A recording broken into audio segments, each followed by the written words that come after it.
you've seen now, and you've called for Julian Fantino to resign or step aside. Now, Aaron O'Toole, who you know, he's been on this program a lot. What do you make of the shuffle in Veterans Affairs?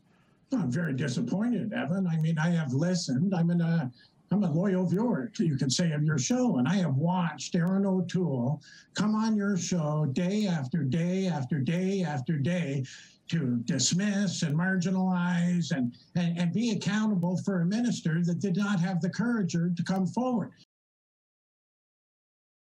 So, Mr. O'Toole, why is it that Mr. Fantino never seems to want to do interviews? Is it because he's afraid to defend his actions, or is it the fact that the Prime Minister's office doesn't want him out and about?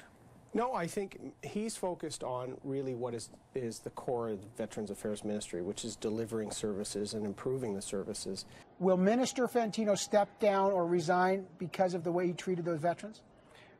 The minister apologized today for missing the original meeting and how the subsequent meeting went.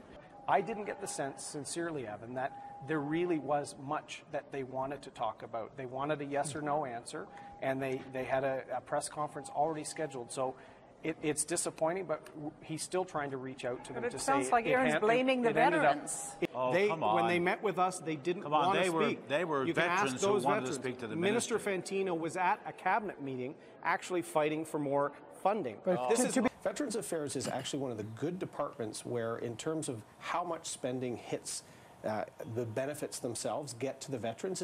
This is $1 billion that was intended for veterans that didn't get out the door. It was returned to the Treasury. Can you tell us why?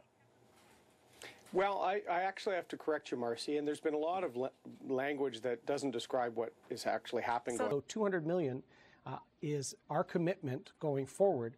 That's on top of going forward. How far? Going forward to serve the needs of veterans.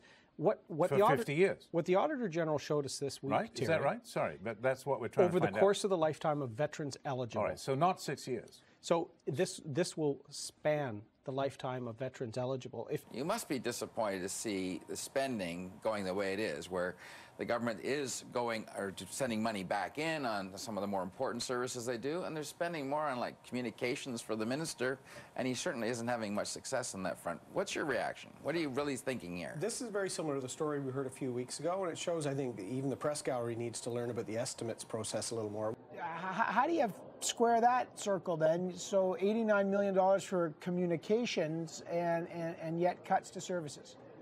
Well, Evan, this latest story shows again that we're still having a discussion on things that even clearly people writing the stories don't understand. You think everybody's been taken care of exactly to the penny from what they should get?